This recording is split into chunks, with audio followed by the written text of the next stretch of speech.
নদিয়ার রানারঘাট লোকসভা কেন্দ্রের তৃণমূল প্রার্থী ডক্টর মুকুটমণি অধিকারী জনসংযোগে যাত্রা শুরু করলেন। এদিন সকালে নদিয়ার নবদ্বীপ ধামে শ্রী চৈতন্য জন্মভূমি জন্মস্থান মন্দিরে প্রাচীন মায়াপুর চৈতন্য মহাপ্রভু মন্দিরে পুজো দিয়ে এদিন নবদ্বীপ শহরের জনসংযোগে যাত্রা শুরু করলেন doctor Mukutmani Adhikari. Bureau report, royal Bangla TV.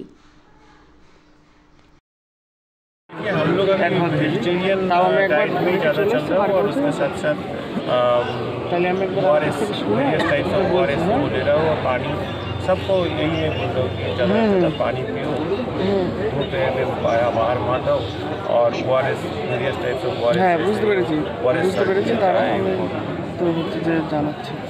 सब कुछ जो मिलता है ORS फल में सब ले रहे हैं।